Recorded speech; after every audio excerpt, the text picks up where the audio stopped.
Hi everyone, this video is an English language test. It will test your proficiency in English.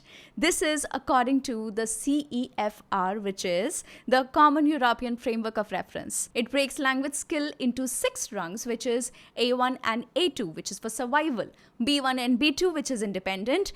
What do I mean by independent? You no longer need help at every turn. You can manage most everyday situations on your own. This is what B2 is about, yes. And then C1 and C2 is the mastery level. By jumping from A1 to B1 to C1 in a single quiz, you will see exactly where your comfort zone ends and where the stretch begins. So what I've done is there are 10 questions each in A1, B1 and C1 levels. After I ask you a question, there'll be a timer of 5 seconds and you will get your chance to choose between the 4 options that will be shown to you on the screen. After that, I'm going to be presenting the right answer along with the logic and the explanation of the concept with the help of some examples so that you understand it better and it stays with you forever.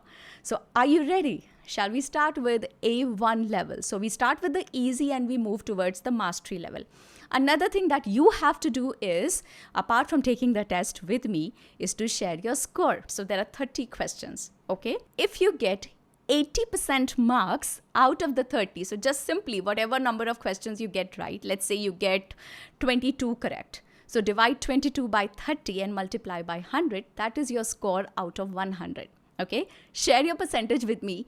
If your percentage is over 80, that means you're somewhere there in the mastery level. If it is somewhere between 60 to 80%, you're going good. And if it is below 60, nothing to worry about. Proficiency in English is not a destination, it is a journey. And you're on a journey with me on perfecting your English. So let's start with level A1. This is your first question on the screen. The cat is dash the table on, at, in, off.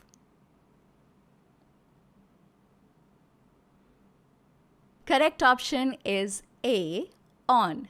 The cat is on the table. Now here's the logic. On shows surface contact. In means inside. At pinpoints a location in general. And off shows possession, not a place. So off will be absolutely incorrect in this case. On is used when something is touching and supported by the top surface of another thing. Imagine the cat sitting right on top of the table surface. In means inside something, like in a box, not in a solid table. You cannot sit in a table. You sit on a table, okay? You sit in a box. A cat can sit in a box, not you. At usually means near or at a specific point, like waiting at the door or sitting at the table to eat, meaning beside it. You're sitting next to the table and not on the table. You don't sit on the table, you sit at the table. That is when you're sitting beside it, okay? It doesn't mean physically on top. All right, and off shows possession or origin, not location in this way. So because the cat is physically on the surface of the table, on is the correct choice. Moving on to question number 2. One person, two dash. Persons, people, people's, person. Take your time.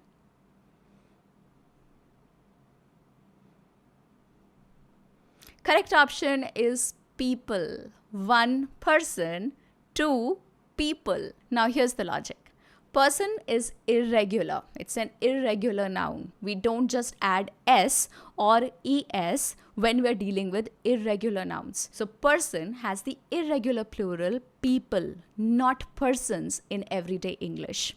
I'll get to what I mean by everyday English. The standard everyday plural of one person is people.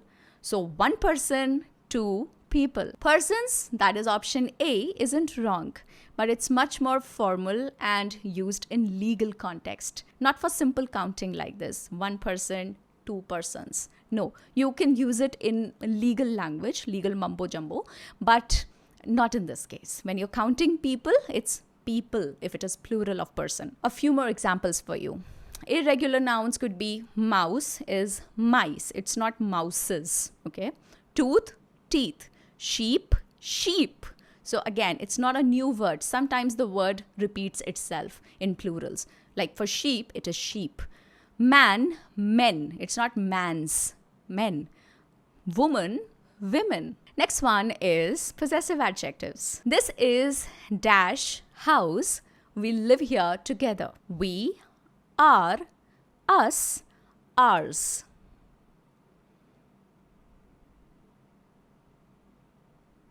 Our is the right answer here. We and us are pronouns. They're not adjectives. So what are pronouns? Pronouns are the words that you use instead of using somebody's name. So if I'm talking about myself right now, I becomes a pronoun. Instead of saying Alina is talking, I'm saying I am talking. So I is a pronoun. If I say you are listening, instead of saying Sita is listening, then you becomes the pronoun here. Okay? So we and us are pronouns. They're not adjectives. Adjectives are words that define a noun, just to freshen up your memory. Ours stands alone. No noun after it. Our house. When you say our house, that's correct. When you say ours house, it's incorrect because you're placing a noun after ours. You get it? Ours stands alone. This house is ours. Now it is correct. Our is the possessive adjective form of we. Its job is specifically to come before a noun like house in this case, to show ownership. Our house, our car, our family. Why the others are wrong? Let's understand. We is a subject pronoun. It does the action. We live here. So instead of naming everybody, I'm saying we live here. We are including everybody in we. So we is a pronoun here. It can't describe house. Us is an object pronoun. It receives the action. She told us. So in this case, us is receiving the action of being told something by her. So us is an object pronoun. I'm using us. So it's a pronoun. It cannot describe house. And the last one, ours, as I told you, is a possessive pronoun. It also shows ownership, but it stands alone and replaces the noun. Like I told you, the house is ours is correct. Which house? Ours. This is correct. It doesn't go directly before the noun like needed here. Next one is on articles. I have dash orange and dash banana in my bag.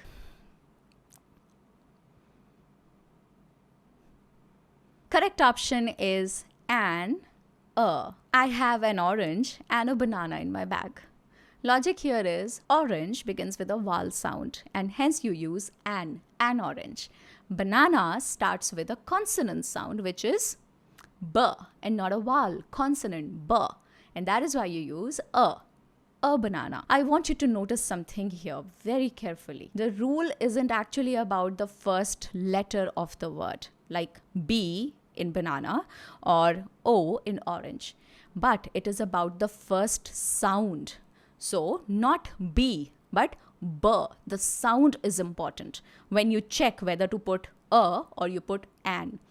We use an before words that start with a vowel sound, even if the first letter is a consonant, like an hour, an honest person, an FBI agent, an X-ray. Why? Because X has the sound of letter E, which is a vowel, and X-ray. You get it? On the other hand, if the first sound of the word is of a consonant, you use a university, because university has the sound of y, and y is a consonant, right? A university, a unit, a one-time offer, one, so v is not a vowel. A one-time offer, a European country. So European starts with letter E but has the sound of y, European, and that is why a European country. Moving on to the next one. Do we have dash milk left? Asking a question.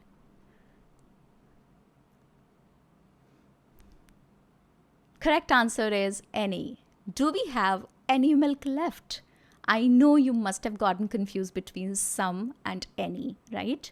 In general, some is used in positive sentences, while any is used in negative sentences and in most questions. Like I'll give you examples. Do you have any friends? So though, friends, now do not get confused between countable and uncountable in this case.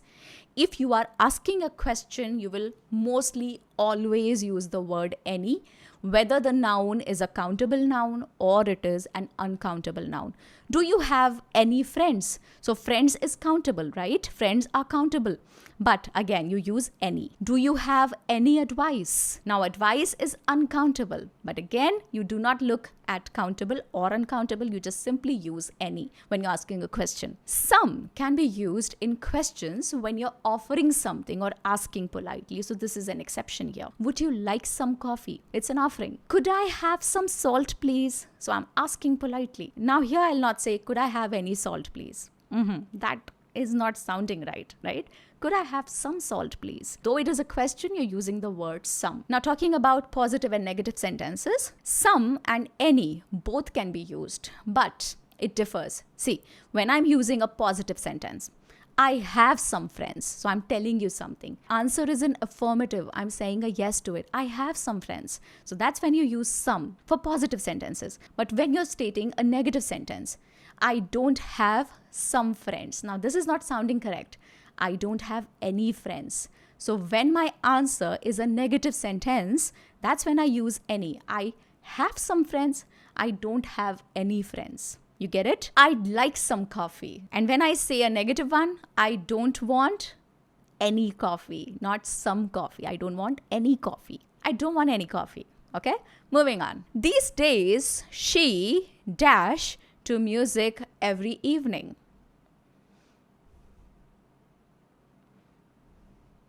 These days, she listens to music every evening. So option B is correct. So let me quickly tell you about the concept of first, second, and third person before we get into the logic of the question. First person is I, me, my, we, us, our. So wherever I am personally included, it is first person. Okay. Second person is you, your. Third person is he, she, it, they, them, their.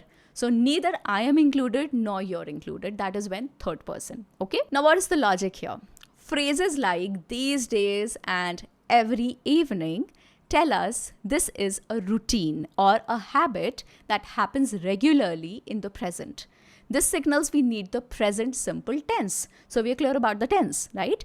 In the present simple tense, when the subject is third person singular, that is he, she, or it, we must add s or es to the base form of the verb. So base form here is listen. Listen is the base form of the verb listen. This is called subject-verb agreement. So subject and the verb have to agree with each other.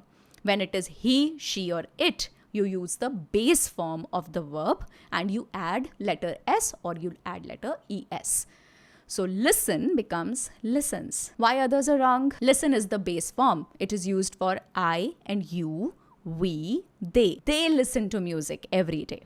You get it? Listening is the ing form. It needs a helping verb like is. She is listening now. She listening will not be correct. So you need is. That's why this is incorrect. She is listening now, which is present continuous, not simple present for habits. You get it? We are dealing with simple present tense. Listened in the last case is the past simple tense. This is used for completed actions in the past, not present routines. Okay? Moving on. She has a dash handbag. Now this is very interesting. Watch carefully and then answer.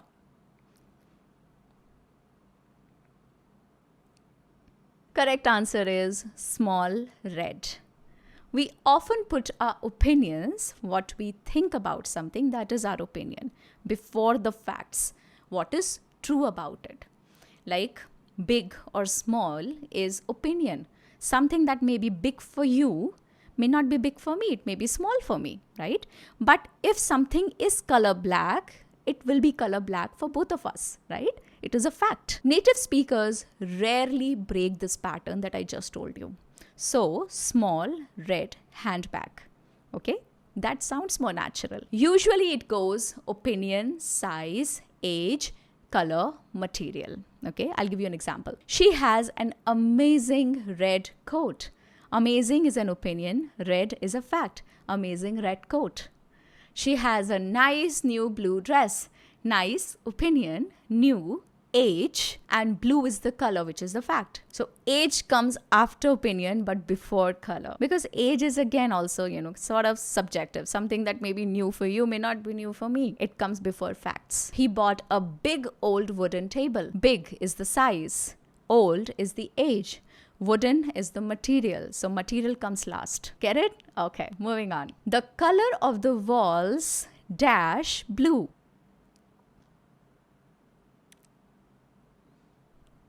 Correct answer is. Learners see walls, which is plural, and often choose are, which is not correct here. Because the real subject is color and color is singular. So you use is and not are. Singular subjects require singular verbs in the present tense. So the correct verb here is. Is the singular present tense form of to be. Okay? This matches a singular subject, color. Are, on the other hand, is the plural present tense form used for walls if it were the subject, but it is not in this particular case. Am is used only with I. So, I am Alina. Am will not fit here. Is one of the main forms of the verb to be, which we use here. Next one is telling time. It's 9. We say it's dash.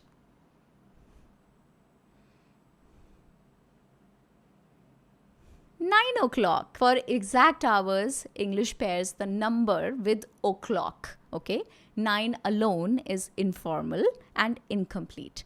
9 hours is a literal count, not a time phrase. So when I ask you how many hours before we eat again, you say 2 hours.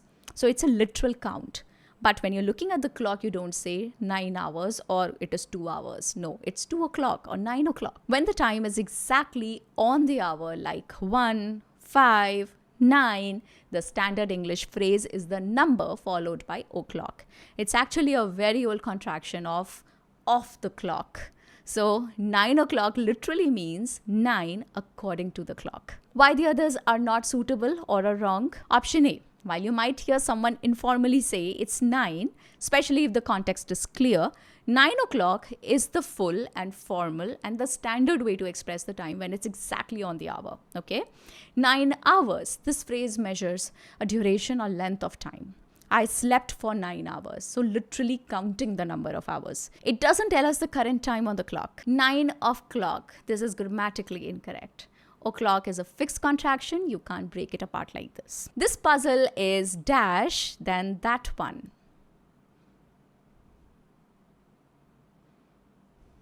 Correct answer is more difficult. An adjective describes a noun. It tells you more about it. Okay? Like big, blue, angry, delicious. Think what kind. And if you get the answer, that answer is an adjective. How many? Adjective. What does he look like? If you say he looks like he's tall. So tall is an adjective here. You get it? I just wanted to give you a brief about adjectives just in case you've forgotten from your childhood. When comparing two items, adjectives with 3 or more syllables take more plus adjective. Difficult alone, on the other hand, isn't comparative. Most creates a superlative. Difficulty is a noun. And that is why all the rest are incorrect. The word than in the sentence is a big clue. It tells us we are comparing two things. This puzzle versus that puzzle. When we compare two things, we need a comparative adjective. The base adjective is difficult in this case. Let's count the syllables. Difficult. That's 3 syllables. So when you're dealing with shorter syllables like easy, then you simply place er to the word easier. Okay, just add er. But when you're dealing with longer adjectives, generally 2 or more syllables, and especially 3 or more, like difficult in this case, use the word more before the adjective. Okay, most difficult is a superlative used when comparing 3 or more things or when one thing against all others in its group. This puzzle is the most difficult of the 3. Then it would have been right. Okay, of all the puzzles we tried, this one was the most difficult. So there has to be at least 3 objects present. When you're comparing between two, you have to use the word more. Difficulty in the last option is the noun form, not an adjective describing the puzzle. So it's wrong. Now, tell me your score for level A1. Be honest, share it below in the comments, okay? Now we move on to B1, which is independent level. Let's start with question number 11. If I dash about the meeting, I would have attended.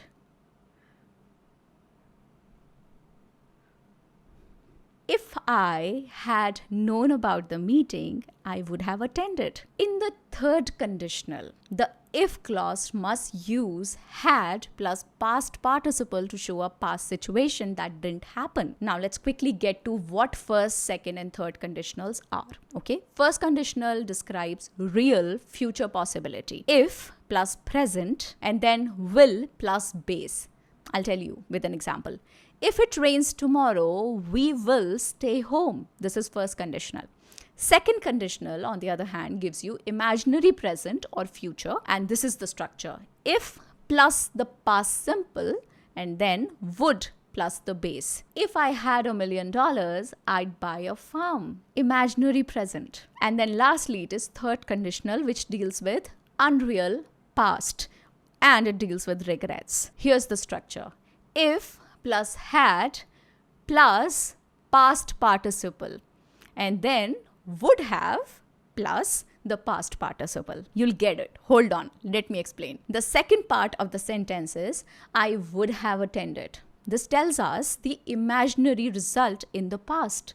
The reality is I did not attend. Now here you'll have to apply the third conditional rule because we are dealing with a possibility in the past. We are imagining something in the past. Third conditional. To express this unreal or imaginary condition in the past, if clause must use the past perfect tense. This is the rule. If plus had plus past participle, would have plus past participle.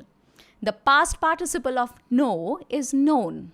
So the correct form is had known. If I had known about the meeting, I would have attended. Why are the others wrong? The other options are simple present, simple past, or present perfect.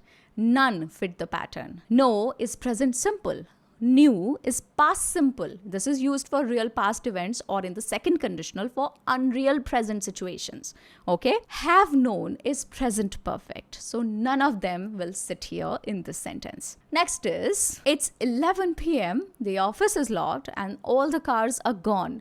The staff dash gone home already. It's 11 p.m. The office is locked and all the cars are gone. The staff must have gone home already. Strong evidence points to a logical conclusion. Must have is what we have to use here. So that's when you use must have with the past participle, which is gone in this case, and gone is already given. Can't shows impossibility. Might shows possibility. Maybe they went home, maybe not.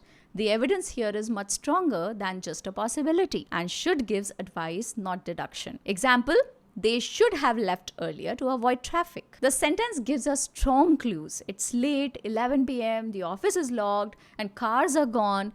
Based on all this evidence, the most reasonable and almost certain conclusion is that the staff are no longer there because they went home. To express this strong certainty or logical necessity about a past action, we use must have along with past participle, which is gone. Next is the contract dash by both parties before the deadline.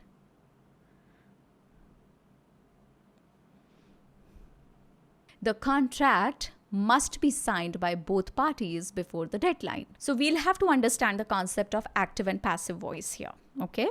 In passive voice, which pertains to this question, the focus is on the action or the receiver of the action. That is where the focus lies, okay? Not on who is doing the action, all right? In active voice, you would say the chef cooked the meal, okay? The focus is on the chef, the doer, all right? But if you were to use passive voice for the same sentence, you'd say the meal was cooked by the chef, okay? So here, the focus is shifted to the meal, and meal is the object that is receiving the action. So this is passive voice, okay? Passive after a modal uses modal plus be plus past participle. So options A, C, and D break that structure. Can a contract sign itself? No, it has to be signed by somebody. The contract is the thing receiving the action of signing. The people doing the signing, which is both parties in here, are mentioned later. Because the subject is receiving the action, we need the passive voice in this question. Okay? Now you have to identify the modal verb. The sentence needs to express necessity or obligation indicated by the options involving must. When you make a sentence passive and it includes a modal verb like must, can, should, will, might, etc., the structure is always the modal verb, which is must in this case, plus be plus past participle, which is signed in this case. So past participle of sign is signed. Alright, why the other options are incorrect? Must sign. This is active voice. The parties must sign the contract. Okay, then it would have been correct. But here we are using passive voice. The contract isn't doing the signing, so passive voice. Had signed. This is past perfect active voice. So we're using past perfect. It's wrong tense. And again, it's not passive voice. Has to signing. This structure is grammatically incorrect. Has to needs a base verb like sign. I'm talking about for active voice. Had it been, has to be signed. Here, has to would have worked like must and would have been all right. Okay? Choose the correct reported version of I can finish the work tomorrow, she said.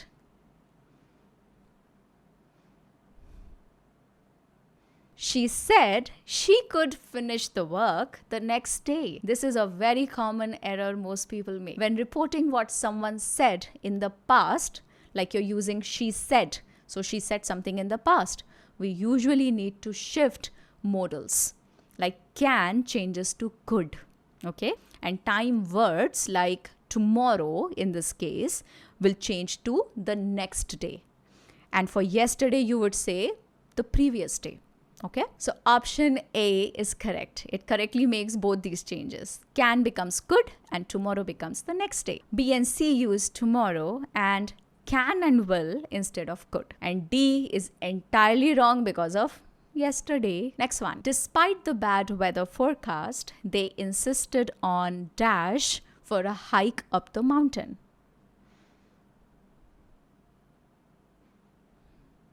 Going for a hike up the mountain. Despite the bad weather forecast, they insisted on going for a hike up the mountain. Did you get this one right? The preposition on following the verb insisted requires a gerund. Okay, gerund is ing form to follow it. Okay, going is the gerund form of the verb go, and that is why going is correct. To go is the infinitive. Go is the base form and went is the simple past. None are correct after the preposition on in the structure. So when you're using the word on after that, only and only a gerund will be used in this particular case. Just in case you're wondering what infinitive is the base form of a verb, the version you'd find in the dictionary. It often has to in front of it. Okay. For the verb go, the infinitive is to go. They decided to go. For the verb eat, the infinitive is to eat. She wants to eat. Next one. Before launching the product, the team dash extensive market research.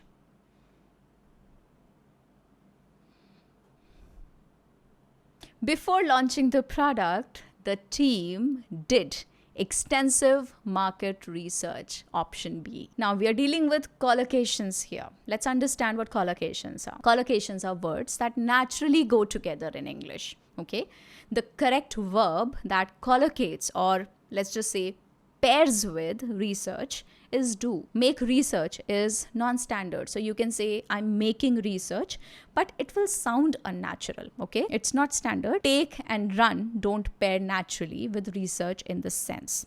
Right? The sentence describes a completed action in the past before launching, right? So we need the past tense of do, which is did. I'll give you a few examples of collocations. Make a mistake. We don't usually say do a mistake. Pay attention, save time, strong coffee, not typically powerful coffee. We don't say powerful coffee, right? The meeting was dash because the report wasn't ready.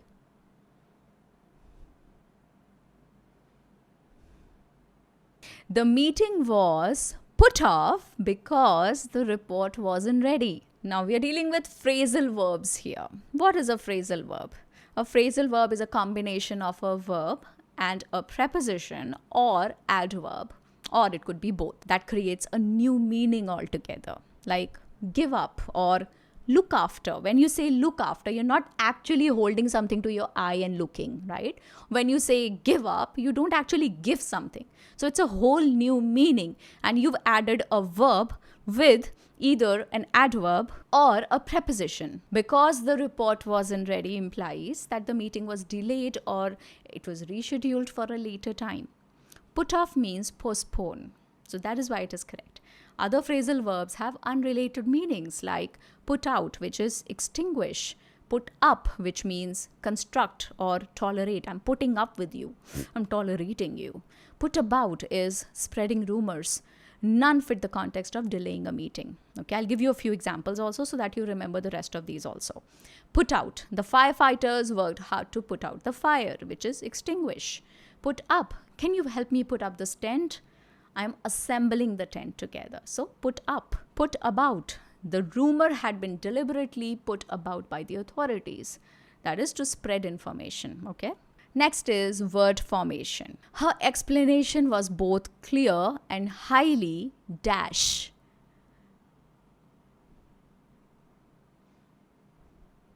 The answer here is informative. Now, what is the logic? The suffix ative converts the verb or root into an adjective meaning providing information. The other forms in this question give incorrect parts of speech or meanings. The blank needs an adjective that can be modified by highly or is parallel to clear. So A, informing, it's incorrect because there's something slightly unnatural about the word informing in that sentence. It can sometimes function as an adjective like an informing sign. The standard and much more common adjective derived from inform is informative. Okay, and that is why we choose informative over informing. The suffix is commonly added to verbs to create adjectives. So informative means serving to inform or providing useful information. That sounds like a perfect fit to describe an explanation alongside clear. Okay, like I'll give you a few more. Adding ative. Talk becomes talkative. Quantify becomes quantitative. Sorry. C is incorrect because it's not really ideal. It means the explanation itself has knowledge, which sounds odd. You use it in places like an informed decision, an informed person. The explanation itself doesn't have knowledge. So you can't say informed explanation. It doesn't sit well. Okay. Next is the last option, which is information. This uses the suffix ation. This suffix typically creates nouns like inform becomes information, explain becomes explanation.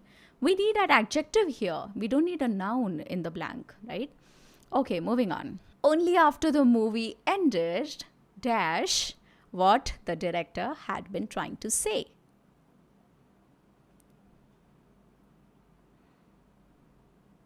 Only after the movie ended did I understand what the director had been trying to say. This is very interesting. Watch out. The sentence starts with only after.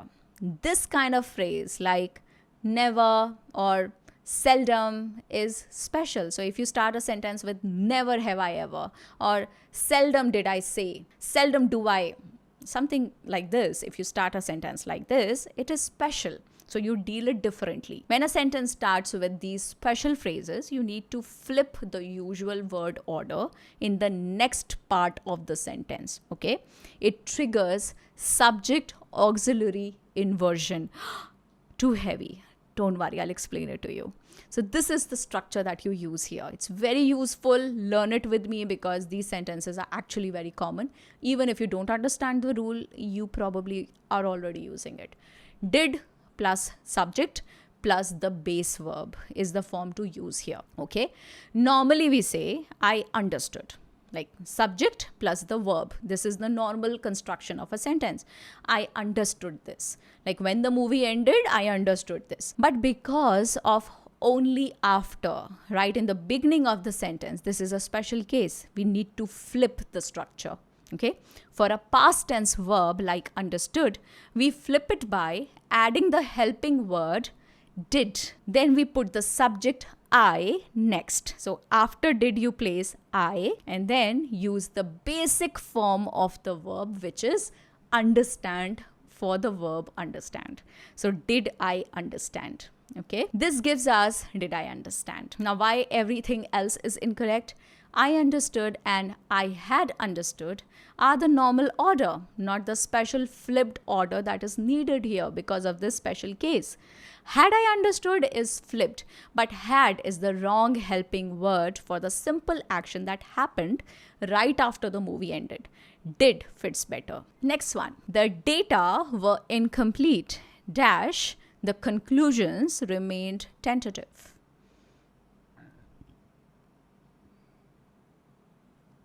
The data were incomplete, consequently, the conclusions remain tentative. Now we are dealing with linking words here. They are also called connectors or transition words. They help you connect ideas in a sentence or between sentences. Like words like and, also, moreover, furthermore, but, however, although, whereas, because, etc. All of these are linking words. Consequently, signals a result that logically follows from the cause. So we stated the cause, that data were incomplete. So that is why, consequently, this happened as a result of it. Okay. Nonetheless, and in contrast, express opposition. Similarly shows comparison, not cause effect. The uncertain conclusions are a result of the incomplete data. So none of the other words are going to fit, only consequently will sit here because the relationship is of cause and result. Something happened because something else happened. We need a word that signals this result relationship, and that is why consequently is the correct word. Nonetheless means despite this. It shows contrast, like saying even though. This is wrong relationship. In contrast, this means on the other hand. Again, it shows opposition, wrong relationship. Consequently means as a result or therefore. This perfectly matches the cause-result relationship we are looking for. And last one, similarly means in the same way. It shows comparison. It's wrong relationship again. There's no cause-result. So how much did you score in here? Drop your comment and tell me. Just update your comment, just edit your comment and state your result for B1 section. Now we proceed to C1 section. Now in C1, even if you get half of the 10 that I have for you correct, you're doing pretty well because C1 is the advanced level. Let's start. The committee insists that the report dash submitted by Friday.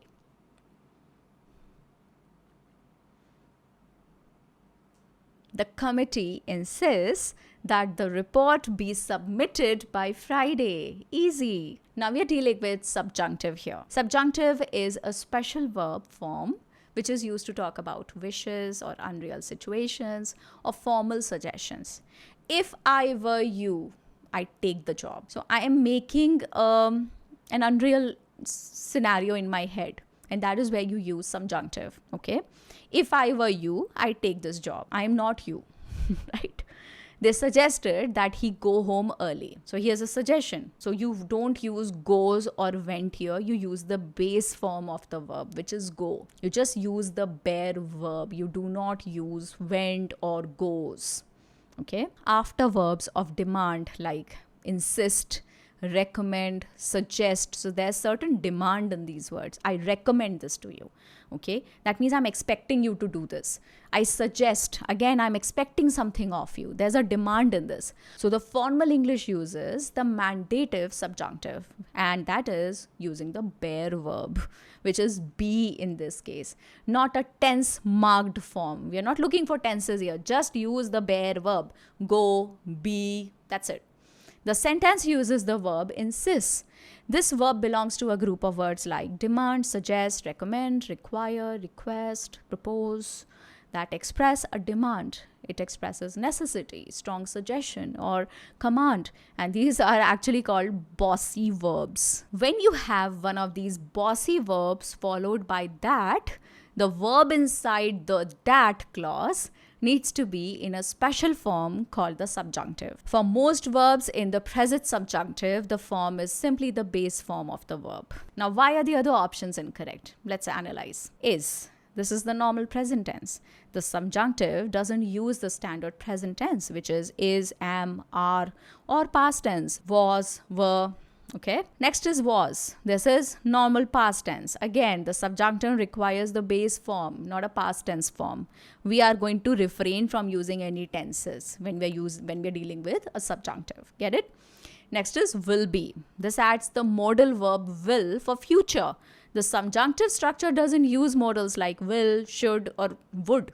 It just uses the base form, which is be. Simple. If I were you, I'd take this job. So take is the bare verb. Next, we are going to take up one with cleft sentence. Let's look at it. It dash the lead detective's meticulous attention to detail dash finally cracked the case wide open.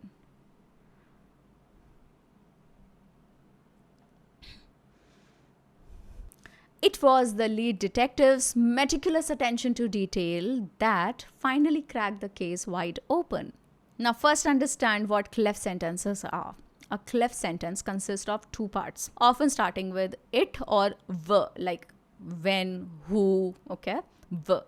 This sentence structure, it in this case, is used to put a spotlight on one part. Here the spotlight is on the lead detective's meticulous attention to detail. We're trying to highlight that. So for the first blank, you have to check, is it past, present, or is it ongoing?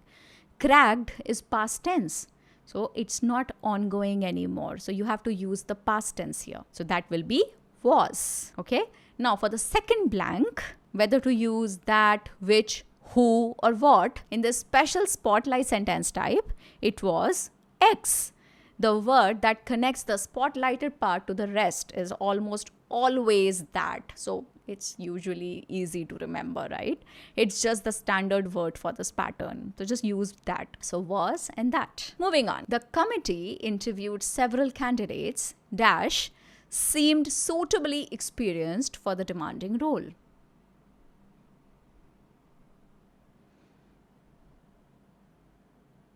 The committee interviewed several candidates, none of whom seemed suitably experienced for the demanding role. Let's understand why. Are candidates people or things? They are people, right? This means we cannot use which is in option C, because which is for things. And why can't we use who? Who, which is in option A, is used when the pronoun is the subject doing the action.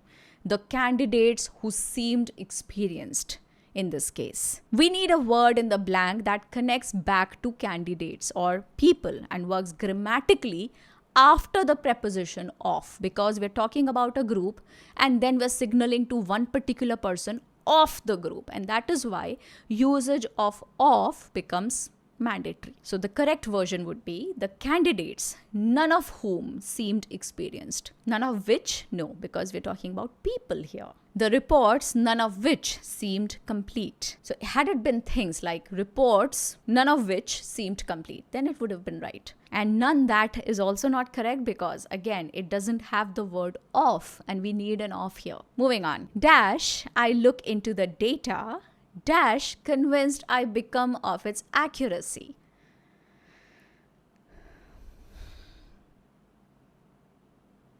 The more I look into the data, the more convinced I become of its accuracy. Let's find out why option B is correct. So the correct structure for a sentence like this is the plus comparative adjective or adverb, and then your clause 1 stays. Clause 1 would be the first part of the sentence, and then after that the, and then again the comparative adjective or the adverb, and then the clause 2, which is the second part of the sentence. The comparative form of much is more. So when you're comparing, you do not use the word much, you use more. Following the formula, we need the plus comparative.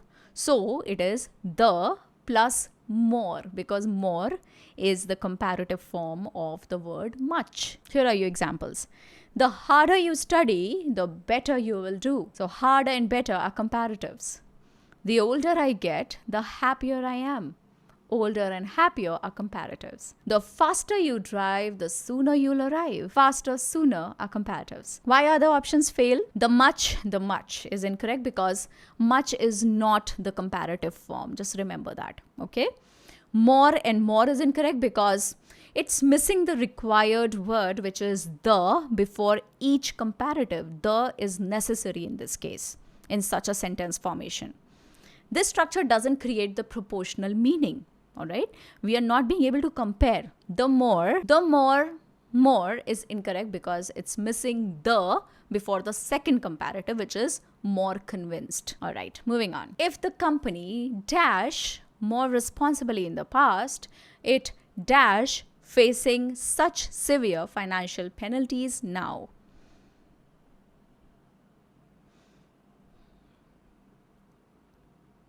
If the company had acted more responsibly in the past, it wouldn't be facing such severe financial penalties now. The if part says in the past. So the if part is telling you that something could have happened in the past. It's referring to the past. The result part says now, that something they did wrong in the past, because of which the result is happening now. Okay? So we are mixing an imaginary past action with an imaginary present result. So had you done that correctly, you wouldn't have been in this situation. So both are imaginary situations, past and now. When you imagine something different in the past, use the had plus past participle form. That's how you go about it, okay? So the first blank needs had acted. When you imagine a different result now because of the different past, use wouldn't plus be plus ing. Okay, so you use wouldn't be facing. All right, now you put it together. You need had acted in the first blank and wouldn't be facing in the second blank. The politician's speech was deliberately dash, leaving journalists unsure of his actual stance.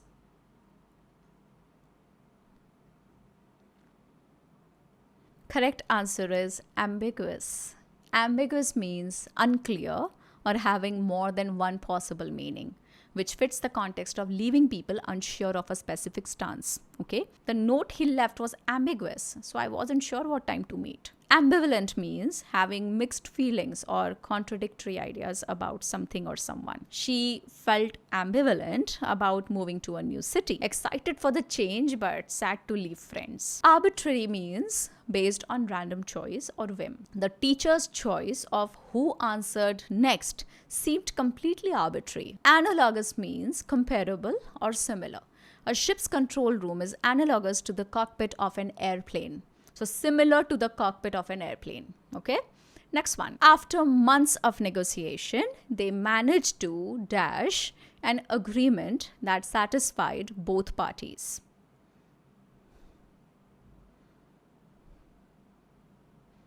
After months of negotiations, they managed to iron out an agreement that satisfied both parties. Iron out means to resolve difficulties or problems or to finalize the details of something, like an agreement in this case, okay? Phase out means to gradually stop using something. Rule out means to exclude or eliminate. Rule out a possibility. Dawn on means to suddenly realize something. It slowly dawned on me that I had forgotten her birthday. Next one. Dash the necessary qualifications. He was unfortunately unable to proceed to the next stage of the application process.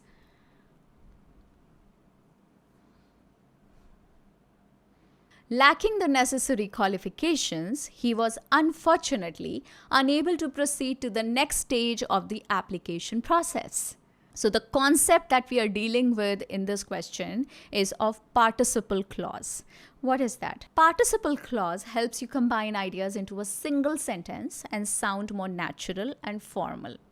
I'll give you an example. Shocked by the news, he didn't reply. So instead of saying, because he was shocked by the news, he did not reply. So instead of saying such a long sentence, you said, shocked by the news, he didn't reply. So this is a participle clause. Having eaten too much, she felt sick. So instead of saying because she had eaten too much, she felt sick. So instead of saying that long sentence, you said having eaten too much. Okay? So this is participle clause. Lacking is a present participle. It starts a phrase that explains the reason or simultaneous state causing the main action. So something is happening, but why is it happening? Because of the first part. It means because he was lacking. So instead of saying because he was lacking, we simply started with lacking. Okay, lacked is just a past verb. It doesn't fit the phrase structure here. The perfect participle is having plus past participle. It usually emphasizes that the action or state described in the participle phrase was completed before the action in the main clause happened. While true that he lacked them before the decision, the reason he couldn't proceed isn't just that he lacked them in the past. It's also because it's ongoing. So that is why we cannot use having lacked. Okay. So in this particular case, you'll have to use the present participle, which is lacking, because it's present. It's going on right now. It is his state of currently lacking them. That is why lacking sits better. Lacking is the present participle. It better captures the sense of a simultaneous state or direct cause reason. It sounds more like because he was lack, which fits the logical flow more naturally. Okay. To lack doesn't fit grammatically to express a reason here. So we'll ignore that. Next one is tense usage. By the end of next year, she dash on this project for a decade.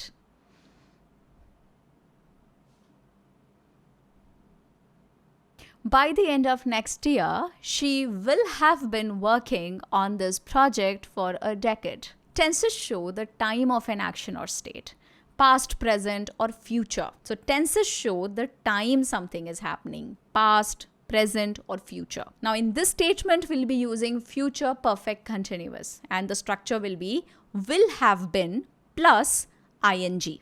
Okay, ing form. This is used to emphasize the duration of an action up to a specific point in the future.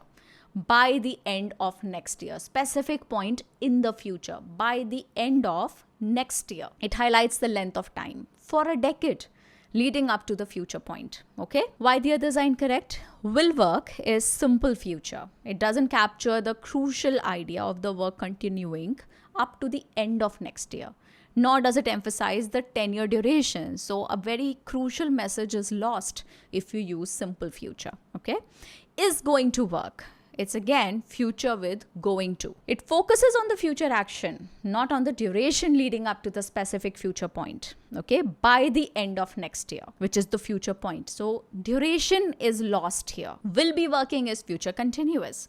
While she will be working at the end of the next year, this tense focuses on the action at that moment, not on the entire duration that is leading up to it, which is of 10 years, which is important piece of information in this sentence.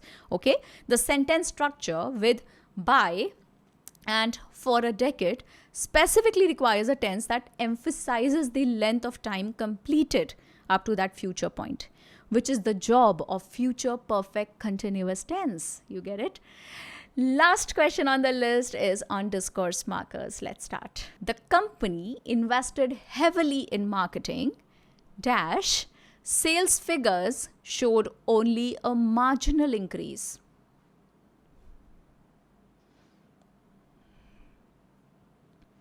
The company invested heavily in marketing. Even so, sales figures showed only a marginal increase. The sentence presents a situation, heavy investment, and an unexpected or contrasting result, which is only marginal increase. Marginal increase is small increase. Even so is a discourse marker used to introduce a result that is surprising or contrary to what might have been expected from the first clause, which is similar to nevertheless or despite that. Okay, so even so has a similar meaning like nevertheless or despite that. Discourse markers show the relationship between different parts of what you're saying. Okay, that's where you use discourse markers. It helps you shorten the sentence actually. Furthermore, adds information. The hotel has a great pool. Furthermore, it offers free breakfast. Otherwise indicates an alternative consequence. Please finish your homework now, otherwise you won't be able to watch TV later. Accordingly, it indicates an expected result. The flight was delayed due to bad weather. Accordingly, a connecting flight was rescheduled. And now you see why even so is the best choice you've got here. So this is all we've got in this video. Now you have to share your honest score with me out of 30 in the comments. Okay, so you could just share the percentage or just simply put the number down. Okay, 22 or 18 or 7, whatever it is, just share your number below. Share your score below in the comments and tell me if you enjoyed this video. Share it with somebody you care about. Learn with people, learn with your friends. Share these videos. I'll see you in the next one. Bye bye.